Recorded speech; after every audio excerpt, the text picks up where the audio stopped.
come into sitting, and for you that might mean that you're sitting on a chair. I'm just sitting up on a block. If you have a bolster or a stack of blankets or pillows available, I always like to suggest having your hip points, the top of your hips, higher than your knees. So if your knees are way up here, it's likely that you're rounding through your back, which means you're putting strain on your back muscles. So if you can get yourself up a little bit higher, so your knees kind of come down below the top of your hips, that's going to bring your pelvis into more of a neutral position and take some of that strain and effort out of the back. And if you're sitting, you could even sit on your hands and give yourself a wiggle and see if you can feel your sitting bones grounded on whatever surface you're sitting on. Okay. So that's same if you're on a chair or sitting on the floor or whatever it is. And if it's more comfortable to have one leg out or both legs out, know that that is an okay option as well.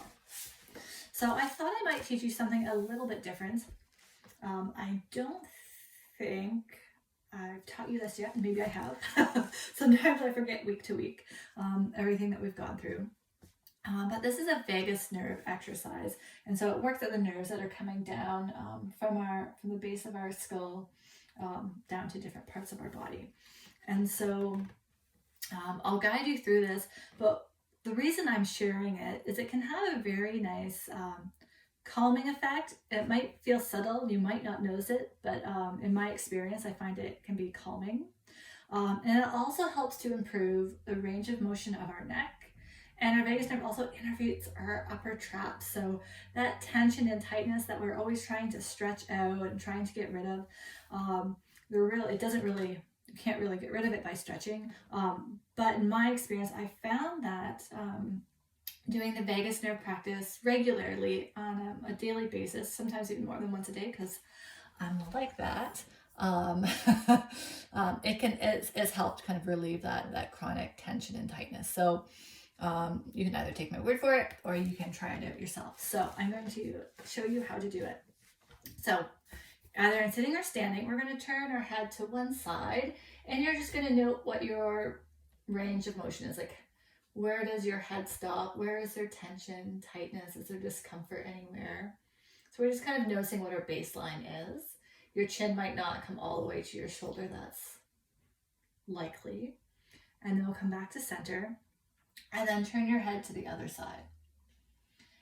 And you can double check each side again. And you might note if the chin has a tendency to drop down or lift up as you go to the side. I kind of notice as I go to the right, my chin lifts. And that's just a compensation my body has because I don't have my full range right now. So check each side, just see what you notice. Okay, and then we're going to start in the center.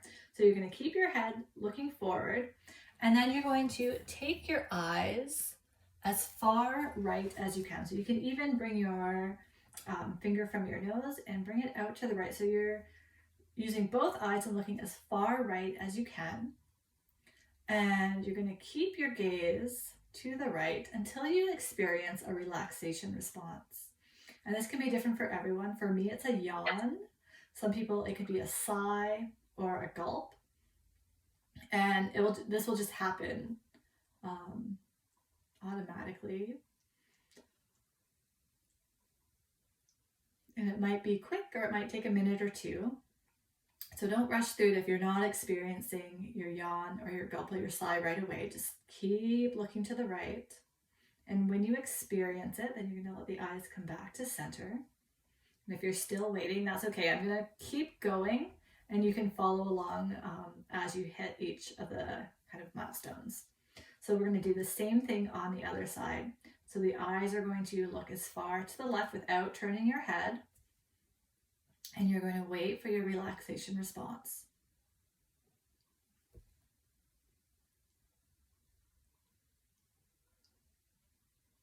And I found over time, the more that I do it, the faster typically it occurs. So at the beginning, it might take a little bit longer, especially if this is your first time doing it. So after you've completed both sides, then turn your head again to the right and then to the left and see what you notice.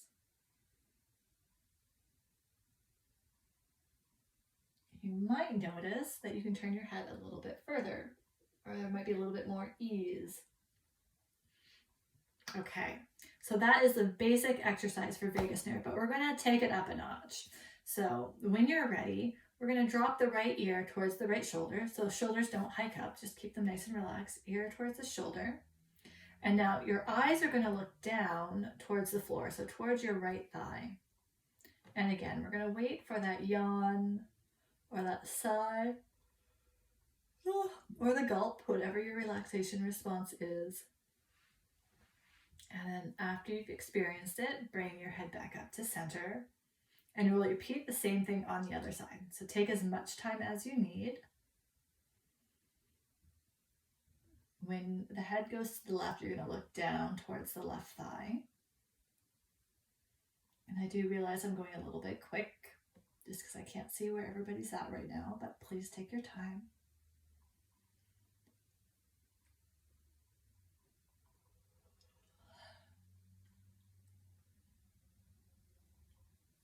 And when you've completed both sides, turn your head side to side and notice your range of motion.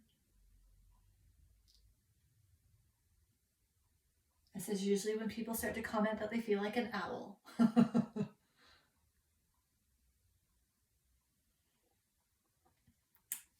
And I know that some might need a little bit more time. You still might be with the eyes or the head side to side. That's okay.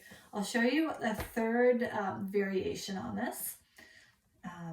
And if you're just on the first one or the second one, that's okay too. So it's the same setup as the second one, the right ear towards the right shoulder, but this time instead of looking down, we're going to look up to the left. And so it's the same idea. Oh, there's my yawn right away. Waiting for your relaxation response.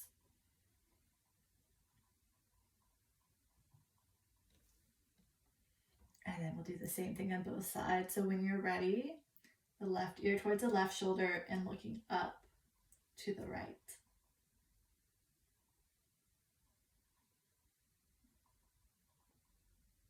And if it, for some reason, if it hurts your eyes, it just might mean you're trying to look too far into your peripheral.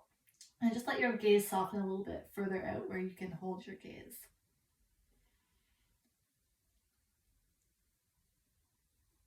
All right. And then once that's completed, you can do your little test again, turning your head side to side.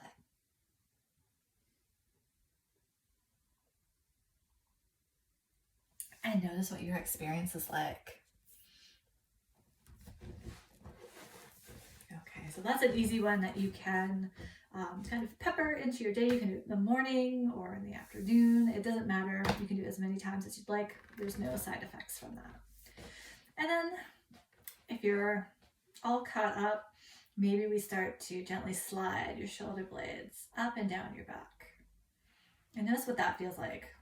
I can tell already that some of the tension has kind of gone away in my upper back and my neck.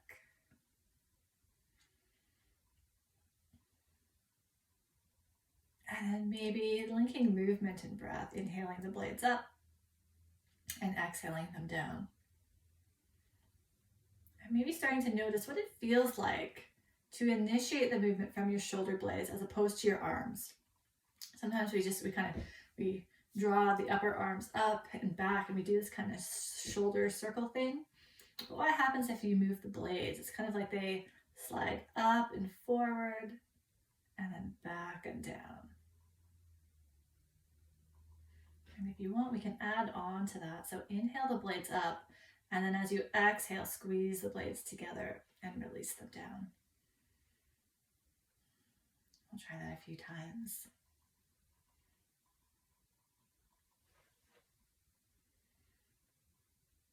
Beautiful.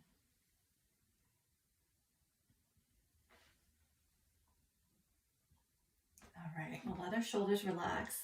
And let's just go into a little bit of side bending. So with an inhale, gently bend to one side and let the arm come up into the air. And then exhale back to center and inhale, bending to the other side. So you can play with your arm position. It might be that it's appropriate to keep the arms down. Maybe they come up part way. Maybe they come up all the way. And see if you can find a range that's pain-free, where you don't start to feel pinching through the shoulder. Note if your sitting bones stay grounded on the surface that you're sitting on, or are they lifting as you bend to the side? If they're lifting, consider that you might be going a little, you're not getting as much side bend as you could be because the hips are moving. Let's do one more to each side.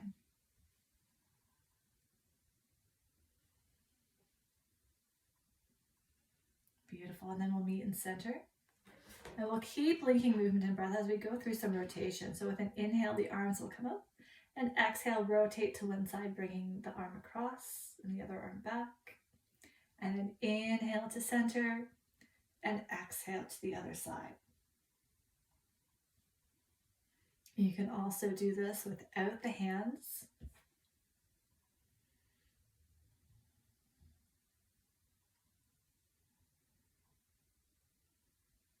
So you decide what's going to work best for you right now. And I'll do each side again.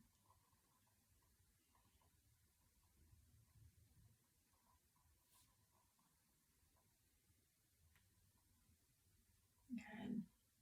And then we'll meet in center. Okay, I'm going to scooch myself back so I can bring my legs out in front, and we're going to focus on the ankles of it. So you can keep yourself popped up if you want. Actually, I might do that. Okay. And it's okay if the knees are bent. So we're going to focus on the ankles a little bit. So we're going to slide your heels back towards your bum and point your toes. And then we're going to flex the opposite way. So you're going to slide your heels away from you and draw your toes towards you. But instead of initiating the movement through the toes, think of the movement more coming through the heel or through the ankle. So just start and see what happens. And if you feel like your toes are really getting involved, they're really moving around a lot, what happens if you make your movement a little bit smaller? So you want the ankles to strengthen, and if our toes are doing all the work, then the ankles aren't doing the work. That makes sense, right? And if your toes are really, really active, you'll know exactly what I mean, because trying to make the movement smaller will be really challenging.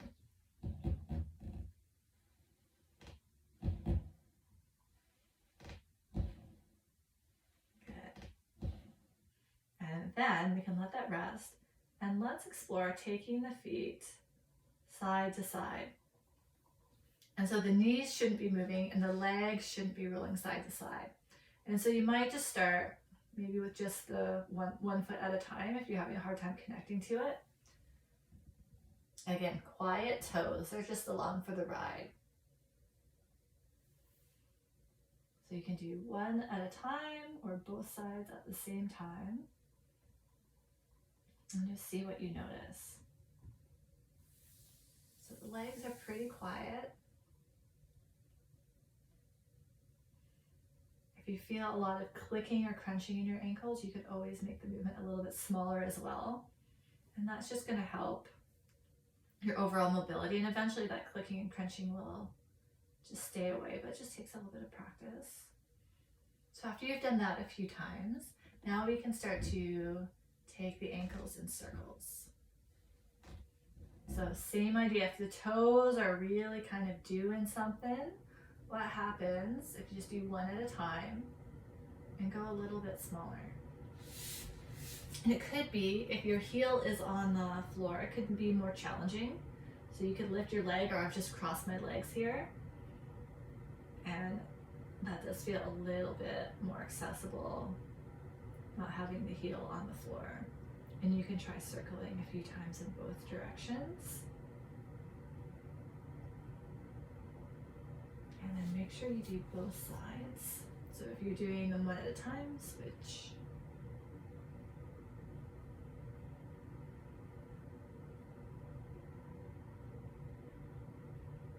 Sometimes small movements can be really good, especially if our joints, or if our, if we're not quite, if the body is not doing the movement that we want, we can go smaller and kind of build up to it incrementally. That can be super, super helpful. Okay, now let's come up to standing because we have been sitting.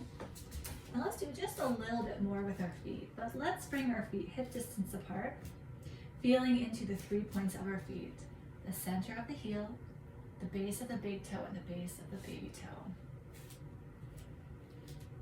And notice what that feels like. So we've been practicing this for a few weeks now. And maybe remember back to our first class and what that felt like the first time that you did it compared to now. Is it something that you think about when you're in line at the grocery store or or cooking dinner? Okay, so we're gonna bring your attention back down to our feet and we're gonna scrunch our toes. Like you're trying to scrunch up your yoga mat, or you're trying to like pull something towards you.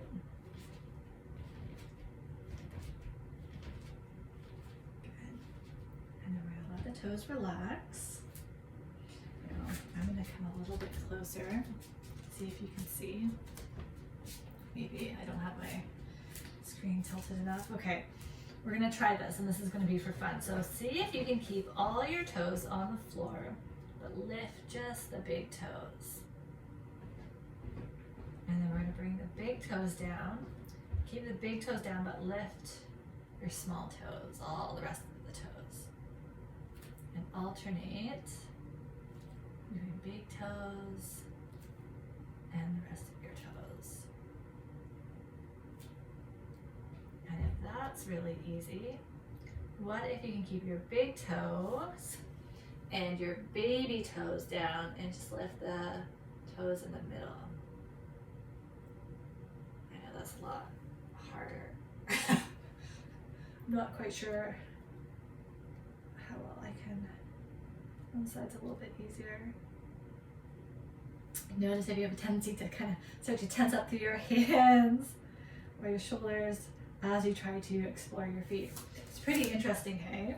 We can kind of pull out kind of neat little things when we really, really focus on, say, like movement of our feet. What's happening up top? Are we clenching our jaw? Are we clenching our hands or our shoulders? And that might have implications for other movements that we do as well. Okay, let's give our feet a little break. Actually, no, I lied. We're not going to give our feet a little break. We're going to step one leg back, and you can hold on to a chair or onto a wall, or we're going to circle the ankle. So keep circling. Oh, somebody's told me a wizardry. Yeah, right?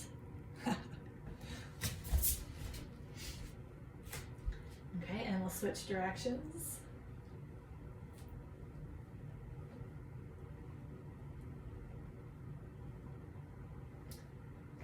Good.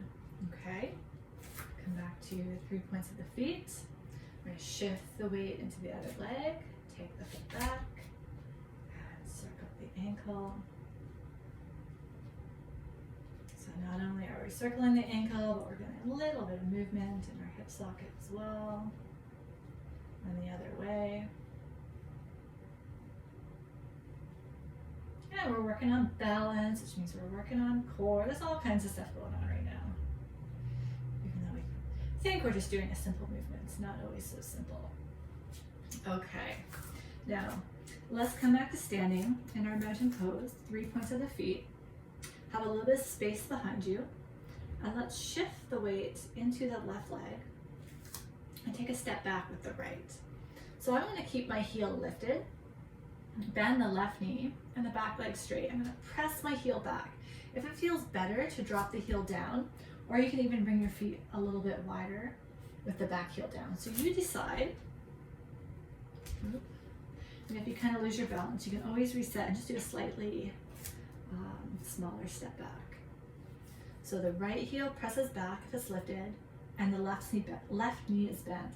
And let's bring the left hand to the side of the thigh and press the leg and hand together. So you can really, really feel that whole left leg. Feel the center of your heel, the base of the big toe, base of the baby toe. Lots of awareness in that front leg. And then let's bring the right hand to the side of our head, or just on the back of your head. And we're gently going to go into a side bend. So you can keep pressing your left hand and your left leg together if you'd like. Easy breath in and out through your nose. And if you want a little bit more, you can bring that right arm up into the air. Good. And then we're going to come back. And then bring your arms into a cactus arm. Let's explore a twist. Turning your chest to the left, but keep your elbows lined up with your shoulders. So we're not using our arms to rotate, but now we're moving through our ribs. Take a few breaths. Maybe sense your rib cage expanding as you breathe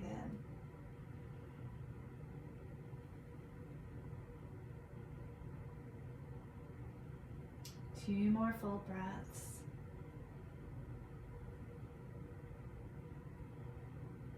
And then let's rotate back to center. Let the arms come down. With control, step the right leg forward. Now we're going to shift the weight into the right leg and the right foot. And with control, let's take the left leg back, either on the ball of the foot or bring the leg slightly forward and bring the heel down. Press the left heel back. The right knee is bent. And now press the right thigh into the right hand. Feel the center of the front heel, the base of the big toe, and the base of the baby toe. And then we can bring the left hand to the side of the head and just go slow into your side bend so you don't lose the support of the legs that's keeping you balanced. Only go as far as you can still breathe with ease. Pressing the hand and leg together will help with the balance. And if you want a little bit more, you can bring the left arm up.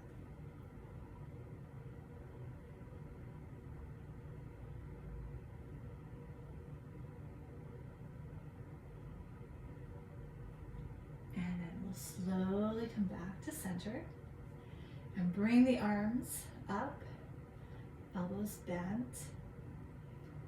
Keep the elbows lined up with the shoulders as you rotate from the ribs. Breathing fully into the rib cage.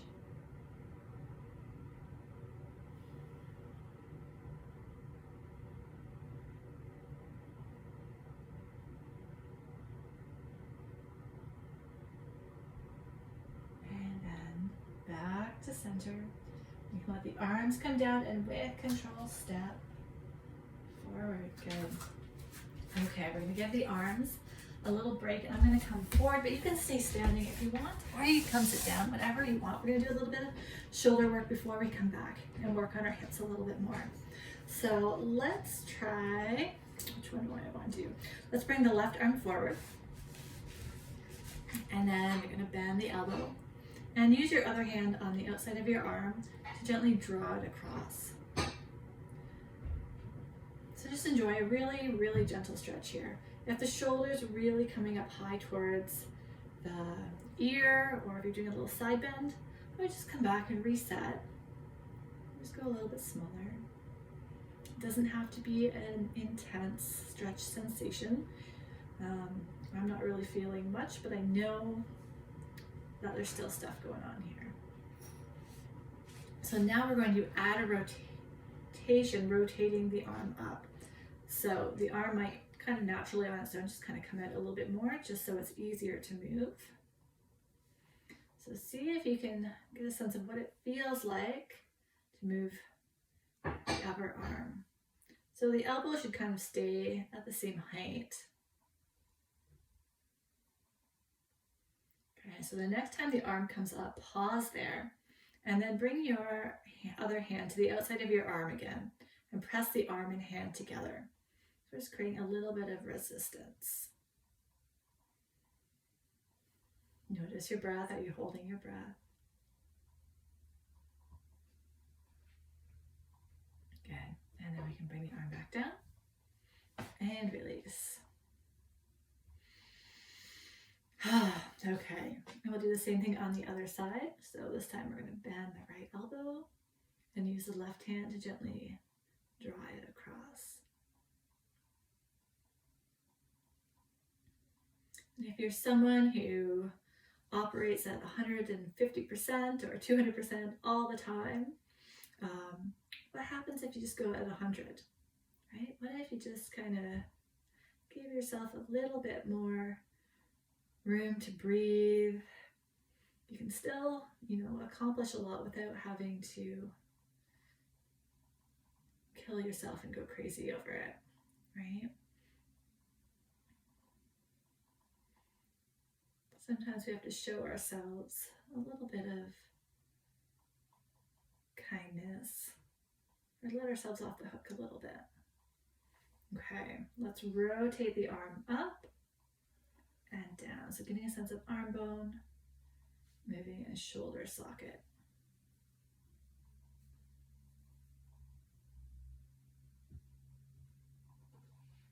What sensations do you notice as you do this?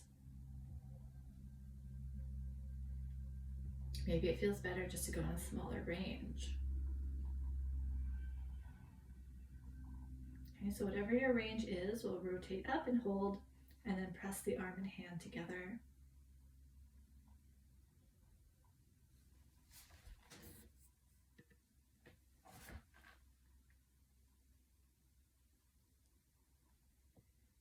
Good, take a couple more breaths. And then you can release and give your arm a little shake if you want to do blades up and down a few more times. See what that feels like. And then, when you're ready, we're going to come back up to standing. And you might like to situate yourself with a chair or a wall in front of you, because we are going to do a balancing pose. Actually, no, we're going to do that in a moment. We're going to do one more before that. It'll be a nice little prep. So if you don't want to do the second one, you can do this one twice. Okay. So make sure you have a little bit of space on either side of you. And we'll start in our mountain pose, feet hip distance apart, feeling into the 3 points of the feet. Take a moment, check in with your breath. And we're going to shift the weight into your left leg. So from your hip, down the leg, into the foot. So there's really isn't any weight left in that right leg. So we're just going to slide it out to the side and just stay on your toes. So it's kind of like a kickstand. It's not really holding any weight, but it's just there for a little bit of extra support. And then if you feel like you need a chair or a wall, that's always an option as well. But what we want to do is hinge from our hips to come forward and then back up. So what I want you to make sure is you're not rounding your back. Okay, so our spine stays neutral, whatever that upright position is, but the movement's coming from your hip crease. So it's the pelvis that's tilting, that's initiating the movement, and the position of the spine doesn't change. And so it doesn't need to be a big movement. But as you come up on that standing leg, you're using the back of your thigh and your bum to draw you back up. Okay, again, it doesn't have to be a big movement. Think like centimeters even. And then using the back of the leg and the bum to draw you back up. So if you're a runner, this could be a really nice one for you. So I'm going to add on a couple other little ideas that I want to share. So it's not just, doing the shape or doing the movement, but I want you to pay attention what happens with your knee and your ankle as you hinge. Sometimes what could happen is the ankle rolls in or the knee draws in. You can kind of have something a little wonky going on. I would come back up and then go really slowly and only go as far as that wonky thing doesn't happen, right? As long as your ankle and your knee stay stable the whole time. So that's how we can adapt and develop strength and connection between our pelvis, our knee, and our ankle. Okay. So let's come back, both feet on the floor, and we'll switch sides. So we're going to take the weight now into the right leg, and our left foot comes out to the side like a kickstand. We're keeping a neutral spine, so sometimes having a hand on the back can be helpful, or on your hips. And we're going to explore hinging forward on this side. So you might think of tailbone lifting to bring you forward, and then let's use the back of the leg and your bum to draw you back up.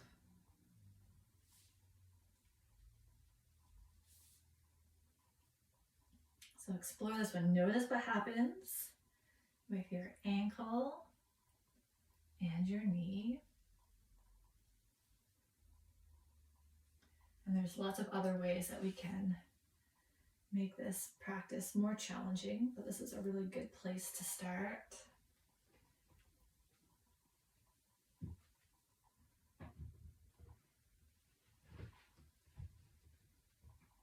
Okay, let's do a couple more.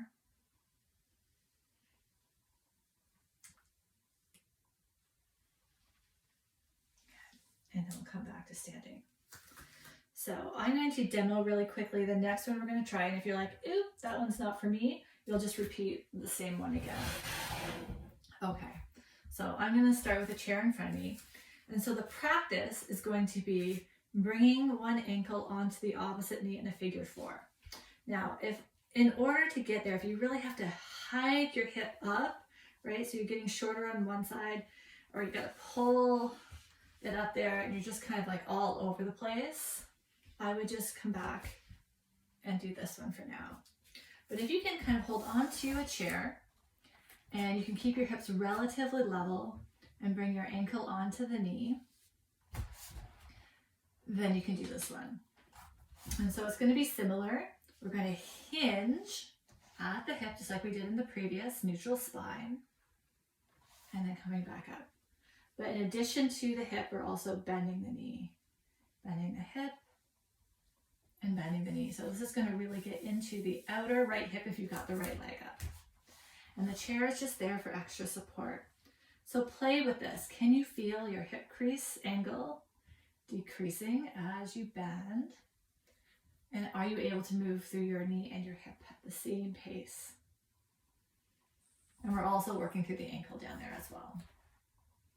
So you might notice, is the ankle dropping in? Is your foot lifting? Like, are you rolling out? And notice all the little things that go a little bit wonky. And that might mean slowing down and stopping before that happens. So it's easier to gain control in a smaller range than it is in a bigger range, or to go in a bigger range and then have to like recorrect yourself. We're not gaining anything by doing that. And if it feels okay as you come down, maybe hold it for a few breaths. I'm really feeling my left butt, right? I'm standing my left leg. My left hip's really working. I'm still breathing with ease. If you find that you're holding your breath, that might mean that you need to dial back your intensity a little bit. All right. When you've had enough, come on up. Release the leg. And then we'll set up the same way on the other side. So we're going to shift the weight. Try to keep your hips level as you bend the knee. The leg rotates and the ankle comes onto the leg. So you can do this in the middle of a room, holding onto a wall or holding onto a chair. So just spend the first couple times as you hinge and bend your knee. How is the ankle responding? How is the knee responding? And then you might refine further. Is the back rounding? Is the hip really going out to the side? What little things can we refine? Is the head pushing forward? That's a really common one. We'll try to go forward by moving through our head. But let's see if we can. Oop. Keep breathing.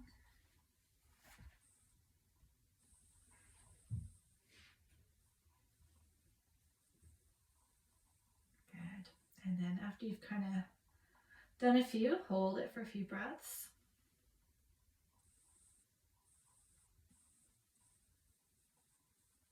This can you can do this with like older adults as well, but without having the knee up, just keeping both feet down and maybe holding onto like the edge of a sink or something, and just practice hinging at the hips, knees, and ankles. And that will help with leg strength. Cool. Okay. Let's give our legs a little break. We started at 2. Oh my goodness, time is just flying when we're having fun. Let's come down now onto hands and knees. So we can give our legs a little break. But let's place the knees under the hips and wrists under the shoulders so the hands aren't too far forward. And you can look down between the fingertips. Take a couple breaths and soften. Maybe let your belly relax towards the floor. Know that you can always sit back and give your wrists a break at any time. Let's see if we can tilt your pelvis forward and back. So we're not quite doing a cat-cow.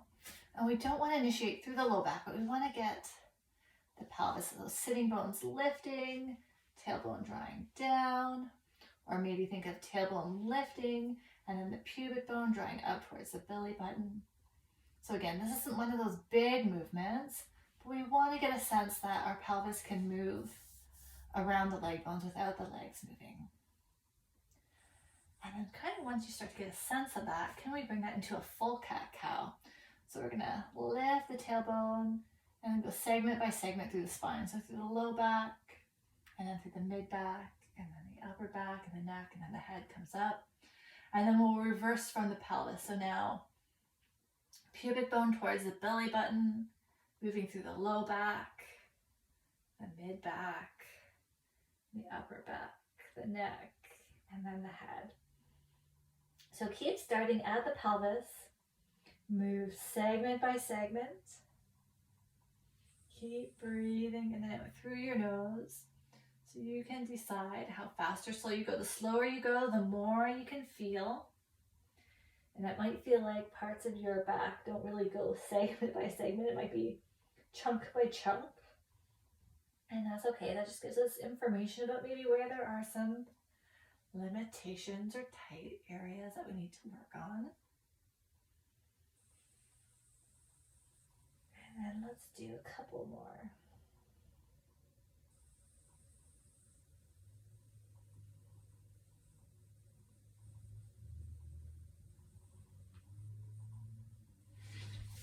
If you need to sit back, give your wrists a little break, and then I'm going to take you through one of my favorite side bends.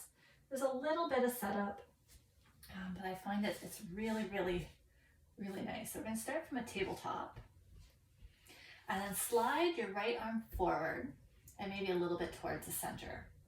And then we're going to come down onto the left forearm, so your elbow's at the edge of your mat and your palm turns in. And then let your forehead come down to rest on your left wrist or your left hand.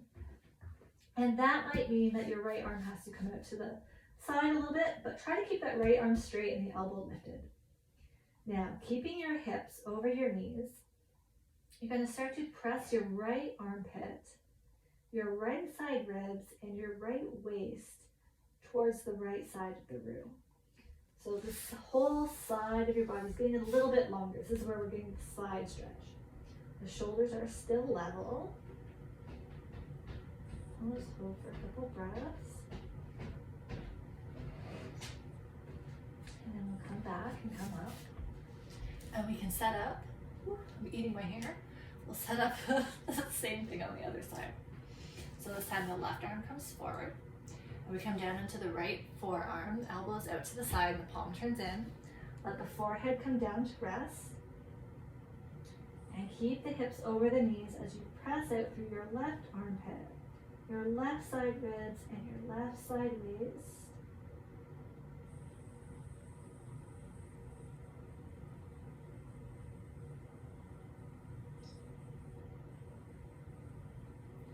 Beautiful. We're going to come back to center and come back up onto hands and knees. Now, if you have a block, you can use a block for the next one. If you don't have a block, doesn't matter. I'll show you how to do it without a block. So we're going to start in tabletop. If you do not have a block, bring your right hand either to the side of your head or the back of your head. If you have a block, you can hold the block to the side of your head right by your ear. I'm realizing it doesn't really work with headphones on. Anyways, we'll try our best.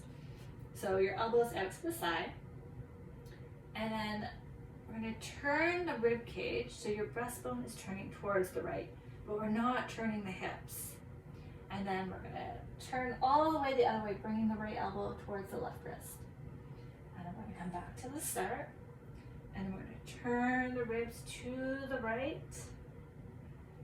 And then bringing our right elbow towards the left wrist. Let's try this a couple times. So we're turning the torso, the rib cage, around the arm, keeping the hips and the legs fixed and the left arm fixed. Good. So after you've done 4 or 5, let's switch sides. So then your hand comes to, I'll do this one without the block because that was really awkward. So this time we'll bring the left hand up either on the block or the side of the head. And we're going to rotate the rib cage to the left. And then rotating the ribs back the other way, bringing the left elbow towards the right wrist. And this doesn't have to be a fast movement. Or try and keep your pelvis and your legs quiet. Elbow to wrist. Center, so you're aware of how much the rib cage rotates to the left, and then left elbow to the right wrist. And if you're still with me, let's do one more. Good. Alrighty. From here, let's come right down onto our bellies. And you can make a little pillow for your hands and rest your forehead. And see how it feels to bring your legs maybe a little bit further apart. Let's just settle here for a moment. Let your belly soften into the floor.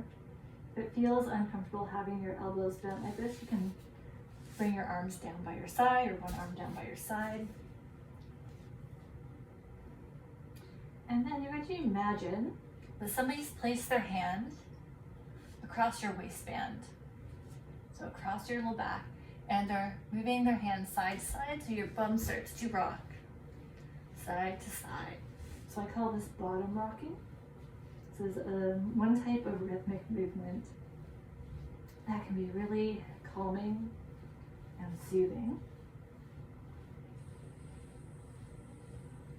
And if you're having a hard time connecting to the rhythm of this movement, it could be helpful to sing row, row, row your boat in your head. You don't have to sing it out loud, just to help you kind of connect with the rhythm of the hips rocking side to side. Know that you can stop this movement anytime, and if it feels good, just keep going. It's okay if the legs are moving. You're just not initiating the movement.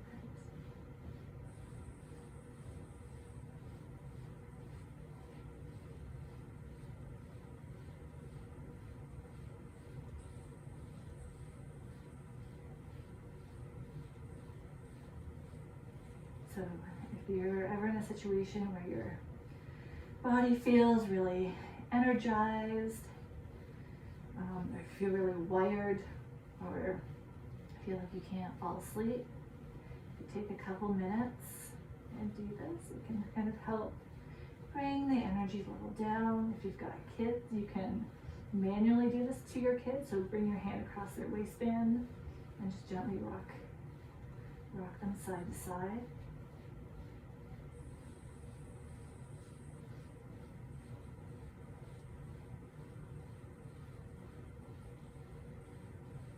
And let's just come into stillness for a moment and notice what you notice.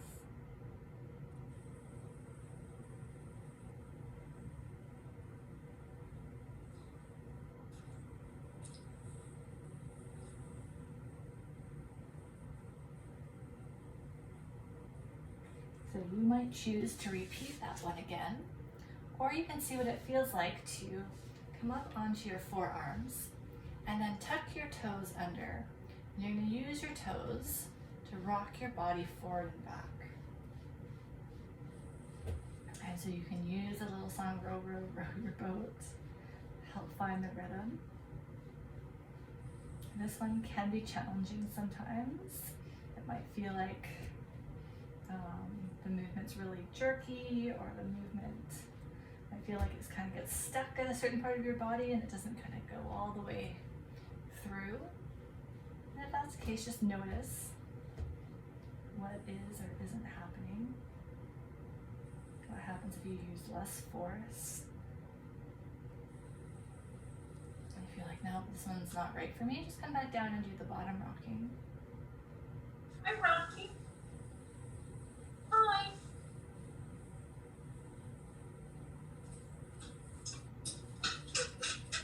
So you can either keep Hi. doing this one. Oh, I hear somebody's dog in the background. There we go. You go with mommy. Do yoga. So you can either keep doing that rocking one, or you can do the bottom rocking. I'm just going to see who's not on mute. Sounds like somebody has a delightful puppy, but I don't know who it is. Oh, maybe there. Okay.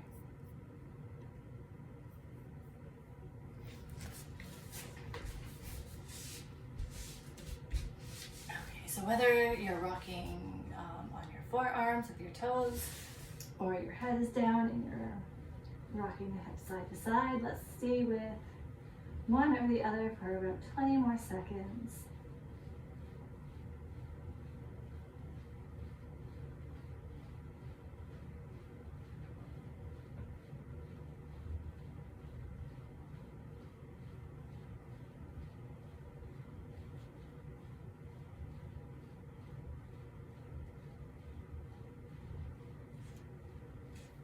And then we'll come into stillness.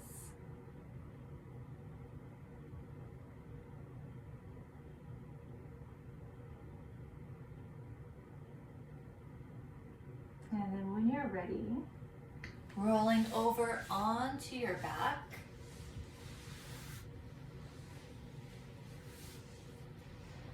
And you can either keep the knees bent with the feet on the floor, or you can slide the legs all the way down.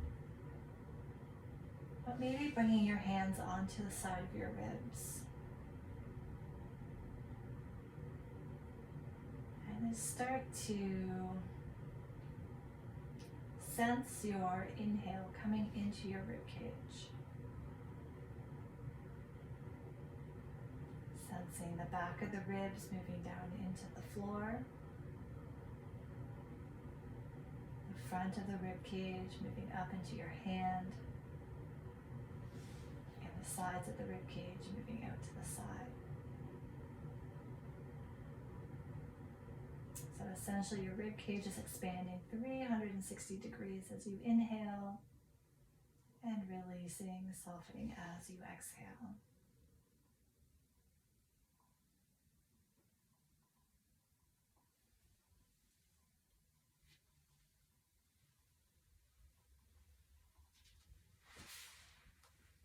Let's take a few more breaths in the same way.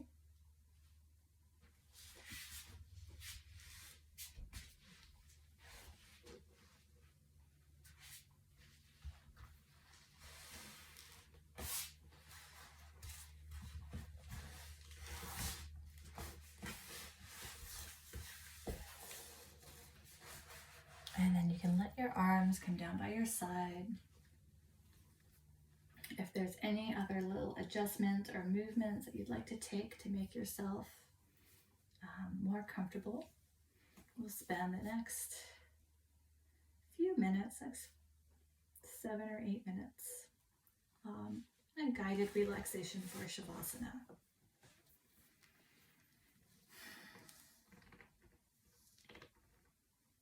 So you don't need to hold yourself in any particular way.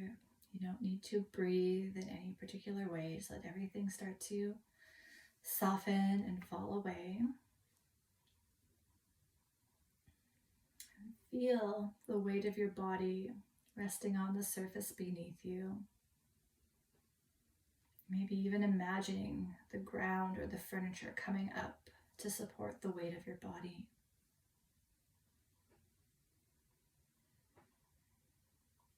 Notice the sensation of fabric against skin and air against exposed skin.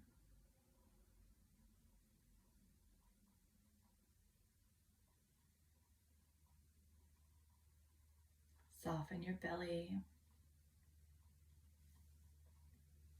And then begin to notice sensation in the palm of your hands, sensing the palms.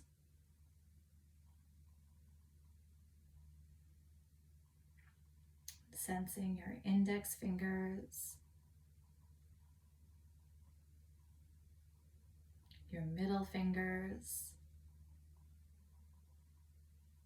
your ring fingers, your pinky fingers, and your thumbs. Feeling the whole of both hands.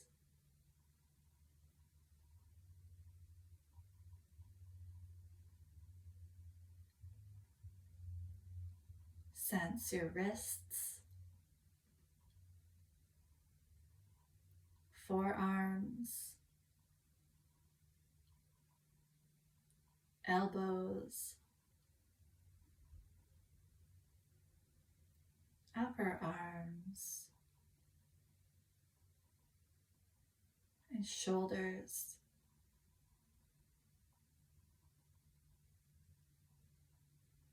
Sense your jaw,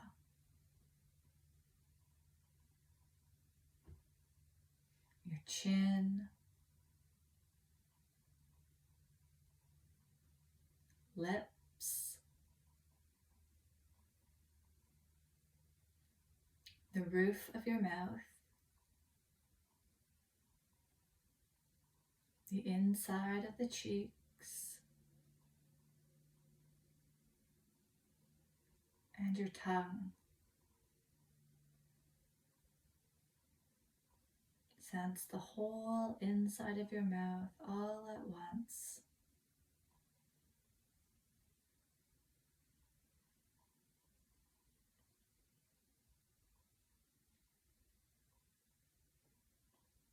Sense the air coming in and out of your right nostril, your left nostril, and both nostrils together. Feel your whole nose, the outer architecture of your ears, earlobes, and folds of the upper ears, ear canals, and eardrums. Sense the whole of both ears.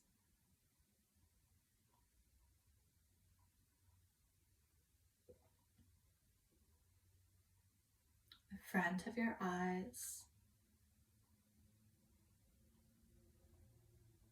and the back of the eyes.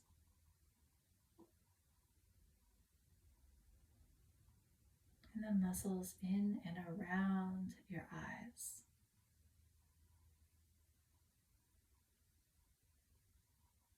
Inner corners of the eyes.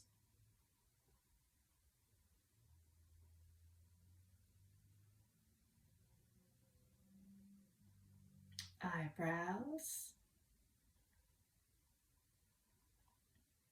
Forehead. The sides of your scalp. Back of your scalp. And the crown.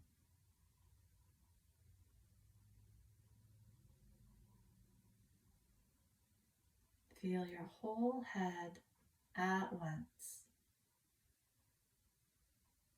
Sensing your whole head inside and out.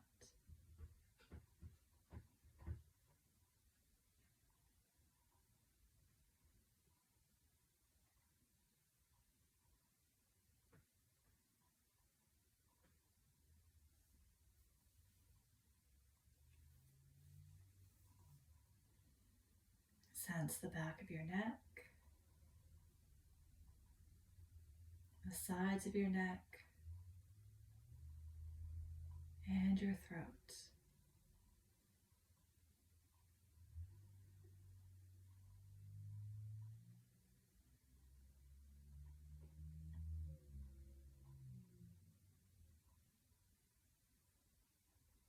Feel your whole body from head to toe.